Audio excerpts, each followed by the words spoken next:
Bueno, hola, bienvenidas, bienvenidos, bienvenides a todas y todos en el primer módulo de la primera clase de esta hermosa materia que es Álgebra 1, que es la primera materia para las y los estudiantes de las licenciaturas en Ciencias de la Computación, en Ciencias Matemáticas y también en la nueva licenciatura en Ciencias de Datos. Así que les doy la bienvenida a todas y a todos.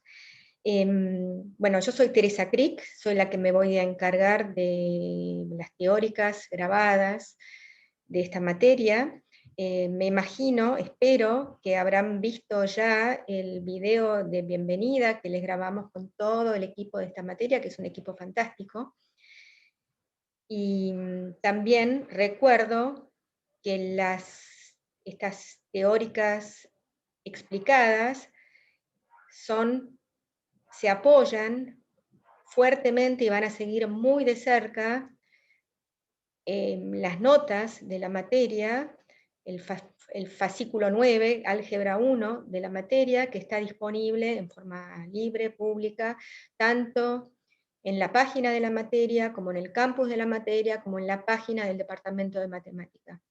Les recuerdo, no voy a repetir todas las cosas que hemos dicho en la reunión de bienvenida, pero les recuerdo que para acceder a la información sobre la materia, si simplemente escriben en un buscador, escriben Departamento de Matemática UBA, van a llegar a la página del Departamento de Matemática, y ahí en la pestaña de la derecha, en acceso rápido, están las páginas de cada una de las materias, está la página de Álgebra 1, así que, y ahí también están las instrucciones de cómo acceder al campus, regístrense en el campus, no se olviden de eso, porque si no, no van a poder acceder al material. Bueno, el primer módulo de la primera clase de hoy, o sea, el primer módulo de hoy de la primera clase, es sobre conjuntos, pertenencia e inclusión, conjunto de partes, como dice acá el título.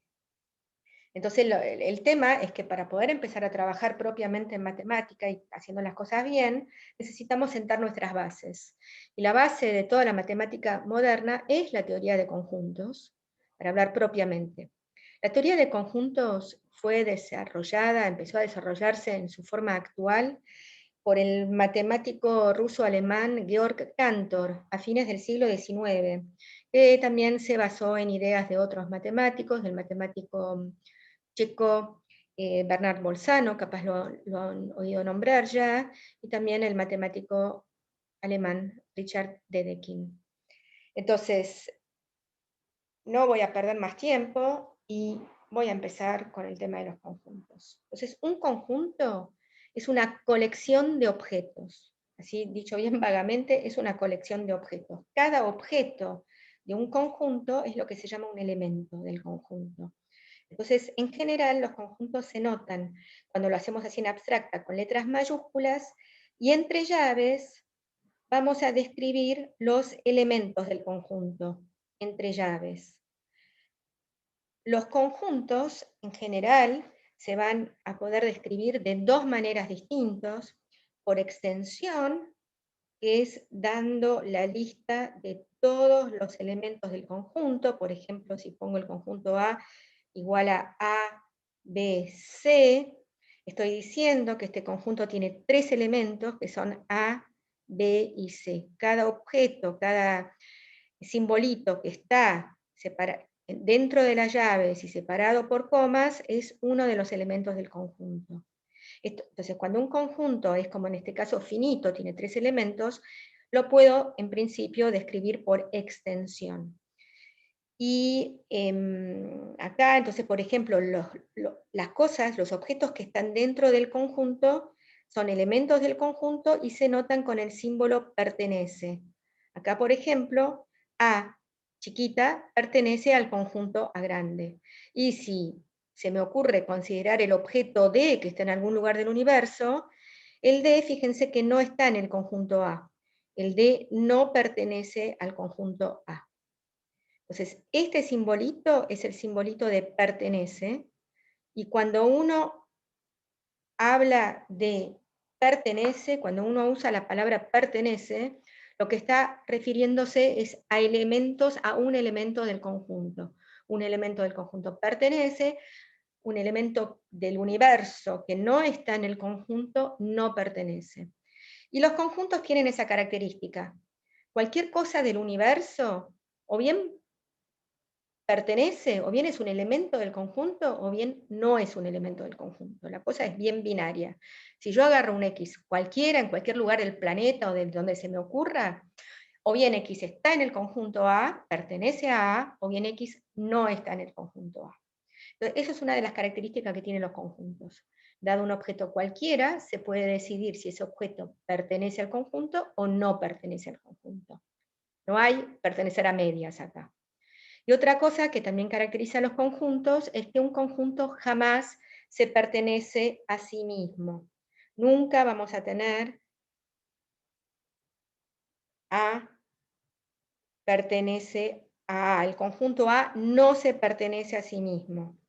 Y como dije antes, para todo X, este simbolito para todos nos vamos a familiarizar, para todo X en cualquier lado, no sé cómo decirlo,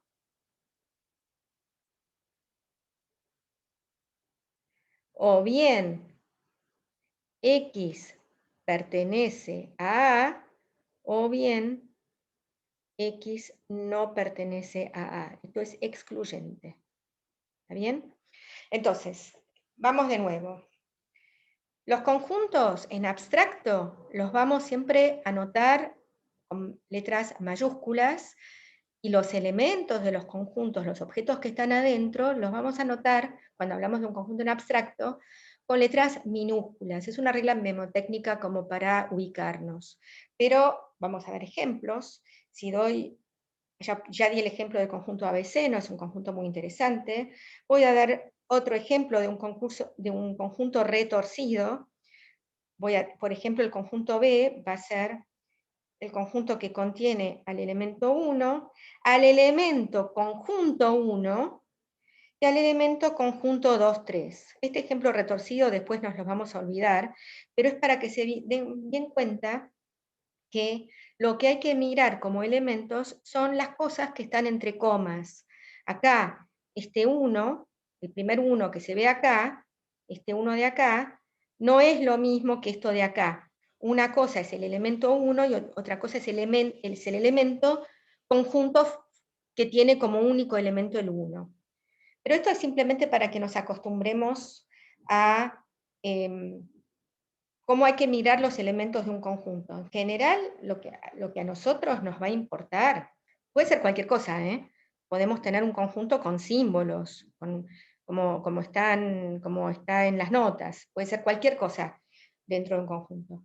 Ahora son conjuntos que los estoy definiendo por extensión, porque son conjuntos que tienen únicamente dos elementos. Fíjense que esto es fácil, pero lo que nos va a importar en esta materia es más bien los conjuntos numéricos y los conjuntos que se derivan de conjuntos numéricos. Por ejemplo, los conjuntos numéricos que nos van a importar, el conjunto de los números naturales. El conjunto de los números naturales, conjunto n, es el conjunto que está formado por los números 1, 2, 3, 4, y nunca se acaba. Y sigo así eternamente y nunca se acaba esto. Acá lo estoy definiendo como si fuera por extensión y no es un conjunto finito, eso no es no está muy bien, no es muy formal, pero bueno, lo vamos a admitir porque está claro que me estoy refiriendo, siempre súmele uno al elemento anterior y agréguelo. Entonces el conjunto n es el conjunto de los números naturales, y lo definí de esta manera que no está muy bien, pero bueno, se entiende de qué hablamos. Después tenemos el conjunto de los números, ¿qué pasó acá? No sé por qué pasó, típica cosa que nunca sé qué pasa. El conjunto de los números enteros, el conjunto de los números enteros, lo vamos a anotar con la letra Z, los números enteros con la letra Z, que es el conjunto de los números naturales, pero también le ponemos el 0, a la derecha le ponemos todos los números naturales positivos, los números naturales, y a la izquierda le vamos a poner los números con menos. Y no se acaba por ninguno de los dos lados. O sea, el conjunto Z es el conjunto de los naturales con el 0 y con menos los naturales. También conocen los números racionales, que son las fracciones. Los números racionales los vamos a anotar con Q, y son fracciones A sobre B con A y B en Z. ¿Está bien? Y acá fíjense, ya no estoy definiendo el conjunto por pseudo extensión, sino que de alguna manera lo estoy definiendo por comprensión. Estoy definiendo cómo son los elementos del conjunto. Estoy dando una descripción de los elementos del conjunto. Esto es por comprensión. Ahora fíjense que en así como está escrito, hay redundancia, porque por ejemplo, un medio es lo mismo que 2/4. Bueno, en un conjunto, no solo no importa el orden en que están listados los elementos, sino que tampoco importan las redundancias. Las redundancias, si se repiten elementos, se considera uno una sola vez. Este conjunto de los números racionales, para estar bien definido, uno tiene que ser un poquito más preciso, si queremos definir los elementos de una sola forma. Acá yo lo estoy definiendo en forma bastante informal y estoy permitiendo las redundancias. En un conjunto se considera solamente una vez cada elemento, aunque figure como repetido. Después, ¿qué otros conjuntos conocen? Conocemos también el conjunto de los números reales, este es el conjunto famoso que definió Dedekind, del que lo nombré antes. Números reales, que es un poco después la base de todo. R, como que son los números que tienen desarrollo decimal, números con desarrollo decimal, no sé cómo escribirlo. Y se suele representar como la recta real. Para el lado de la derecha los positivos, para el lado de la izquierda los negativos. Y acá en el medio el 0. Y después vamos a ver que a partir de R nos construimos los números complejos, que nos los construimos a partir de los números reales. Los números complejos los vamos a ver también en la materia, los vamos a repasar, ustedes ya los vieron en el CBC, se notan con la letra C, y la descripción son los números de la forma A más B por I, con A y B en R. También estoy haciéndolo por comprensión, estoy describiendo una propiedad que describe los elementos del conjunto. Recuerdo que I es un número imaginario que al cuadrado da -1. Entonces, estos son los conjuntos numéricos con los cuales vamos a trabajar. ¿Y qué más quiero decir? Ya dije, y además está el famoso conjunto vacío. El conjunto vacío que después va a tener una importancia capital. El conjunto vacío se nota con este símbolo, o bien también a veces la gente lo nota con un conjunto sin nada adentro. Estas son las dos formas de referirse al conjunto vacío. Como dije antes, los conjuntos, cuando son simples, sencillos o se entienden bien, los podemos definir por extensión, listando los elementos, y si no, en general, los vamos a definir por comprensión, que es dando características que definen los elementos del conjunto. Entonces, fíjense que para eso vamos a tener que decir, en la mayoría de los casos, vamos a tener que decir en qué conjunto agarramos los elementos. Es lo que se llama el conjunto de referencia. Por ejemplo, si yo agarro el conjunto X, que es el conjunto de los números reales que satisfacen que 1 es menor o igual que X, que es menor o igual que 2, acá estamos tomando los elementos dentro de los números reales. Mientras que si yo digo que el conjunto Y, que es el conjunto de los X naturales, tal que 1 menor o igual que X menor o igual que 2, ¿está bien? Estos dos conjuntos están definidos con la misma propiedad, pero son claramente distintos. porque el conjunto de referencia en el que tomo los elementos no es el mismo. El primer conjunto X es lo que ustedes conocen como el intervalo cerrado 1, 2, y tiene infinitos elementos acá adentro. Tiene todos los números cuyo desarrollo decimal empieza con 1, y después lo que sea. Mientras que el conjunto Y tiene únicamente dos elementos, que es el 1 y el 2. Entonces acá aparece este concepto de conjunto de referencia o conjunto referencial. Y esto me permite, por un lado, adelantarme un poco y dar lo que se llama la representación de Venn de un conjunto, representación de Venn de un conjunto,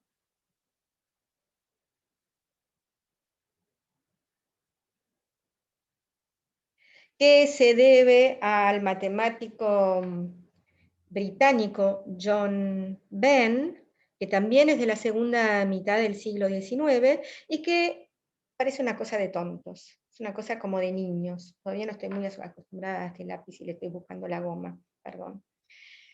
Cosa de niños, representa un conjunto así.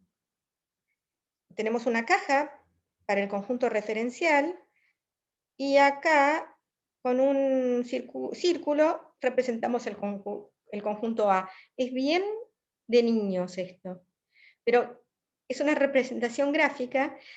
Se interpreta como que todo lo que está dentro del círculo son los elementos de A, todo lo que está fuera del círculo no son los elementos de A, y por las dudas marco en qué conjunto de referencia me encuentro.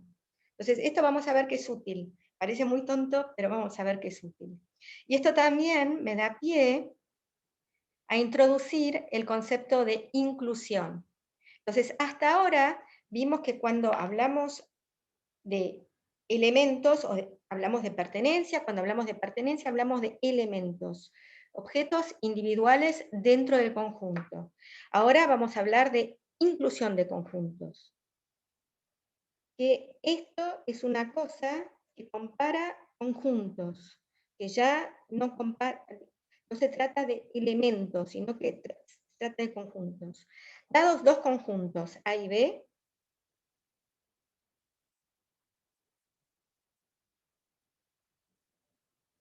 vamos a decir que B está incluido en A si todo elemento de B es un elemento también de A.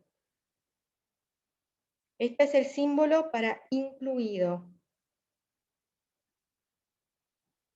Todo elemento de B pertenece a A. Y si no ocurre eso,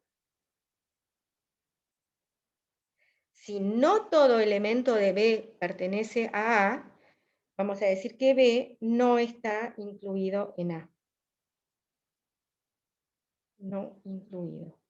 Eso es si no todo elemento de B pertenece a A, o sea que existe un elemento en B que no pertenece a A.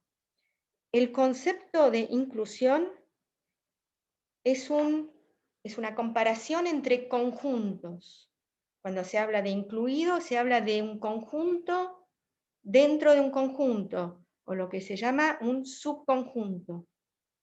Un subconjunto es exactamente eso, es un conjunto dentro de un conjunto. B es un subconjunto de A si solo si B está incluido en A. ¿Está bien? B es un subconjunto de A si solo si B está incluido en A. Veamos algunos ejemplos para asentar este concepto. Veamos algunos ejemplos, déjenme mirar las notas para usar las cosas parecidas.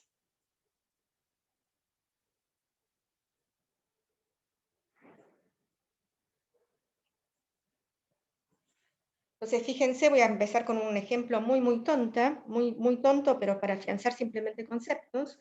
Si A es el conjunto 1, 2, 3, entonces dijimos que El concepto de inclusión es un concepto entre conjuntos, entonces el 1 solito así no es un subconjunto de A. El 1 es un elemento de A, no es un subconjunto, no es lo mismo. Pero si yo miro el subconjunto formado por los elementos 1 y 2, fíjense que tanto el elemento 1 pertenece a A como el elemento 2 pertenece a A. O sea que el conjunto formado por los elementos 1 y 2 está incluido en A, es un subconjunto de A. Pero si yo miro el elemento, por ejemplo, el 3,1, como no importa el orden de los elementos, también está incluido en A. Pero si se me ocurrió agarrar una estrella, y esto no está incluido en A. Porque la estrella no es un elemento de A, porque no está listado como elemento de A. Entonces, esto es para simplemente afianzar el concepto de inclusión. Ojo con cómo están escritas las cosas. De nuevo, es el ejemplo torturador. Si yo tengo el conjunto B, que es el conjunto cuyo único elemento es el conjunto 1, ¿está bien? Entonces, ojo, acá, porque el 1 es un elemento de A, fíjense que es lo que está entre llaves, pero el 1 no es un subconjunto de A. ¿Por qué el 1 no es un subconjunto de A? Porque si el 1 fuera un subconjunto, el elemento 1 solito tendría que ser un elemento, perdón, es B, puse la letra B, tendría que ser un elemento de B, y no lo es. Eso es medio ejemplo torturador, no nos van a aparecer muchos de tus ejemplos, y lo que nos va a importar son las inclusiones de los conjuntos numéricos. Tenemos que el conjunto n está incluido en el conjunto de los números enteros z, que está incluido en el conjunto de los números racionales q, que está incluido en el conjunto de los números reales r, que está incluido en el conjunto de los números complejos c. También esta es la inclusión de los conjuntos numéricos con los que solemos trabajar. Y después nosotros vamos a agregar en la materia, vamos a considerar más conjuntos y va a haber ese tipo de inclusiones. ¿Y qué más quería decir? Siempre vale cualquier conjunto A, siempre tiene dos conjuntos distinguidos, dos. Si A es un conjunto, entonces siempre A es un subconjunto de sí mismo, y también el vacío se entiende que también es un subconjunto del conjunto A. A es un subconjunto de sí mismo porque todo elemento de A pertenece a A. Y el vacío es un subconjunto de A porque todo elemento del vacío, que no hay ninguno, pertenece a A. Como no hay ninguno, no tengo nada que verificar. O sea, siempre, si A es el conjunto no vacío, si A es un conjunto no vacío, siempre tiene dos subconjuntos distinguidos, el todo y la nada, el conjunto total A y el conjunto vacío. ¿Está bien? Así que esto es la noción de subconjunto o de inclusión. Entonces, recuerdo, pertenencia se refiere a elementos, inclusión se refiere a subconjuntos. Pertenencia dice cuando un objeto está dentro del conjunto, inclusión dice cuando un conjunto está contenido dentro del conjunto. Cuando uso la palabra pertenece, me refiero a elementos. Cuando uso la palabra incluido, me refiero a conjuntos. ¿Estamos bien hasta ahí?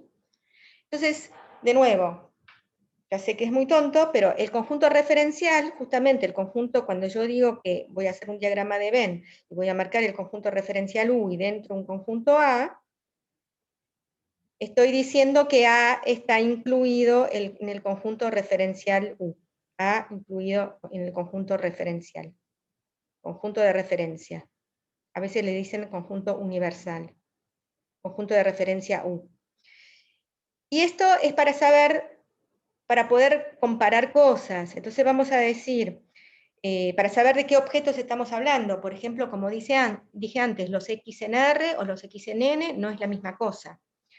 ¿Cómo se cómo se diagrama, dibuja, gracias a los diagramas de Venn, que B está incluido en A. Y bueno, B está incluido en A, va a ser una cosa así, acá tenemos B y acá tenemos A. Entonces, acá entendemos, esto representa gráficamente el hecho que B esté incluido en A, está el conjunto de referencia U, ¿no? Porque todo lo que está dentro del círculo de B está metido dentro del círculo de A, y la no inclusión, ven, hasta yo me confundo, ajá. Y la no inclusión se representaría de esta manera, porque acá se entiende que hay elementos de B que están fuera de A. Bien, en este caso, entonces acá tenemos la representación de B, me quedé un poco corta, voy a levantar un poco. B incluido en A, y esta sería la representación de B no incluido en A. ¿Estamos de acuerdo? ¿Vamos bien? Entonces hasta ahora lo que vimos es una definición informal de conjunto, vimos la noción de pertenencia y elemento, vimos la noción de subconjunto e inclusión. Y lo único que nos falta, que es un poco para terminar la clase con una nota un poco también torturadora, es la noción de conjunto de partes. Para terminar este primer módulo, voy a definir el conjunto de partes. Conjunto de partes de un conjunto.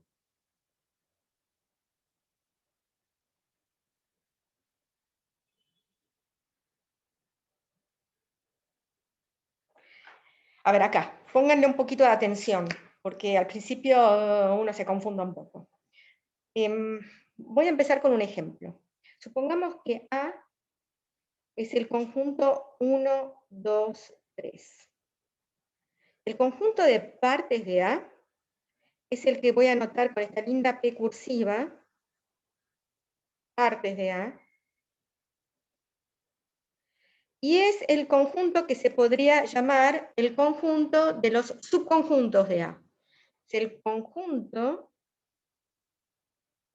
de los subconjuntos de A. Entonces, en este caso, por ejemplo, ya dijimos antes, A es un conjunto que tiene 3 elementos. Entonces los subconjuntos van a tener claramente o ningún elemento, o un elemento, o 2 elementos, o 3 elementos. Más que eso no pueden tener, ¿no? Y siempre dijimos que siempre el vacío es un subconjunto. Entonces, si yo voy a listar todos los subconjuntos de A, empiezo con el vacío. Listo, vacío. Después están los subconjuntos que tienen un solo elemento. Por ejemplo, el subconjunto formado por el elemento 1. ¿Está bien? Este es un subconjunto de A. El subconjunto formado por el elemento 2, el subconjunto formado por el elemento 3. Y no hay más. Conjuntos con un elemento no hay más, ¿no? Después están todos los conjuntos, los subconjuntos de A que tienen 2 elementos. No nos olvidemos de ninguno. Está el 1, 2, es el que deja el 3 afuera. Está el 1, 3, que es el que deja el 2 afuera. Y está el 2, 3.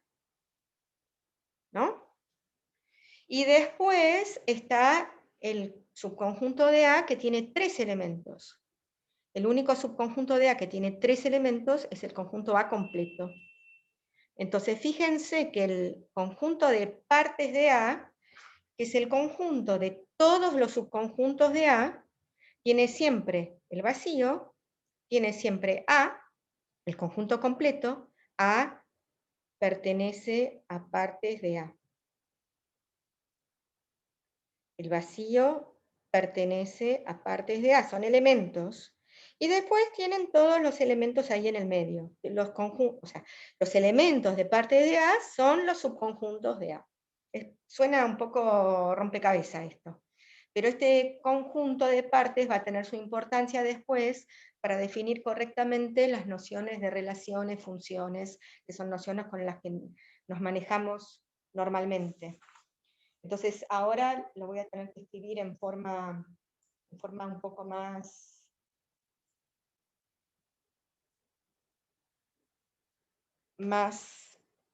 precisa, el conjunto de partes. Entonces la definición del conjunto de partes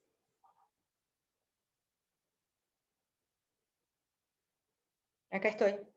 definición, conjunto de partes, conjunto de partes.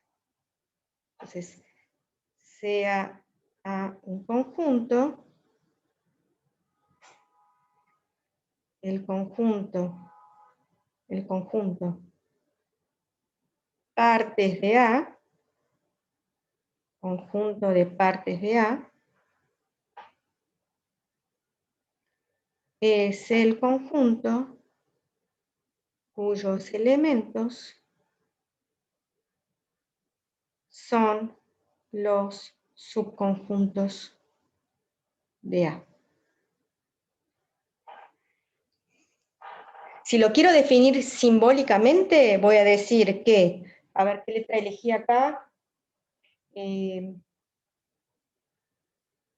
conjunto partes de A es el conjunto de los conjuntos B, tal que B es subconjunto de A. A ver si entienden esto. O sea, se tiene que B pertenece a partes de A, si solo si B está incluido en A.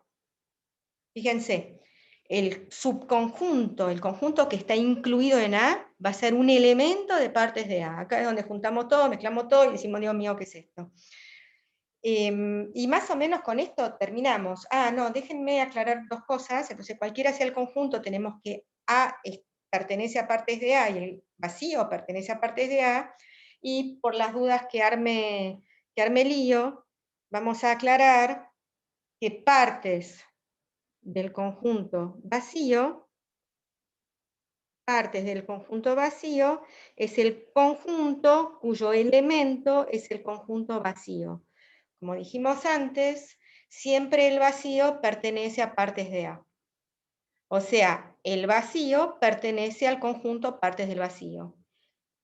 Como A no tiene otro elemento, como el vacío no tiene más elementos, ese es su único elemento. Fíjense lo que hemos hecho. Para el conjunto que tiene 0 elementos, el conjunto vacío, que tiene 0 elementos, el conjunto de partes tiene un elemento, que es el elemento vacío. Para un conjunto que tiene 3 elementos, 1, 2, 3, el conjunto de partes, fíjense qué es lo que le pasa. Tiene el vacío, que es el único subconjunto con 0 elementos, más 3 subconjuntos con un elemento, me da 4, más 3 subconjuntos con 2 elementos, me da 7, más un subconjunto con 3 elementos, en total me da 8. O sea que cuando el conjunto A tiene 3 elementos, el conjunto de partes de A tiene 8 elementos. Cuando el conjunto de A tiene 0 elementos, el conjunto de partes tiene un elemento. Eso es lo que se ocurre que va a pasar cuando el conjunto A tiene 2 elementos. ¿Cuántos elementos tendrá el conjunto partes de A? Y a ver si se animan a conjeturar una fórmula. Si un conjunto A tiene n elementos, n finito, 10, 20, 100, ¿cuántos elementos tendrá el conjunto partes de A? Bueno, con esto terminamos el primer módulo de la primera clase de la materia. Con esto pueden encarar de la práctica los ejercicios, y lo tengo anotado, y no sé dónde está, pero lo tenía anotado, prometo que lo tenía anotado, y esperen que busco las prácticas. Los ejercicios pueden encarar el ejercicio 1 hasta el ejercicio 4, y los ejercicios 9 y 10. O sea, que lo que pueden hacer, encarar con esto, son los ejercicios 1 a 4 y 9, 10 de la práctica 1. Ustedes mañana van a tener la práctica. Yo les sugiero encarecidamente, les recomiendo con toda mi alma, que traten de encarar los ejercicios, algún ejercicio, solos, antes de que se los expliquen en las prácticas, antes que les muestren cómo se hace en la práctica. porque en matemática, y en esta materia en particular, pero en la matemática en general, la única forma de aprender es mojándose, es intentándolo y pegándose contra la pared, intentándolo, porque así, si ustedes lo intentan, o bien tienen suerte y les sale, y maravilloso, estamos todos contentos y todas contentas, o bien no les sale, pero al menos cuando se los expliquen en la práctica o les expliquen algo similar, se van a dar cuenta qué es lo que no estaban entendiendo y lo van a aprovechar mucho más que si le cuentan la solución de un ejercicio sin que ustedes nunca se hayan dedicado a pensarlo. Entonces, bueno, esta es mi recomendación del primer módulo de la clase de hoy y dejo de grabar. Adiós, hasta prontito.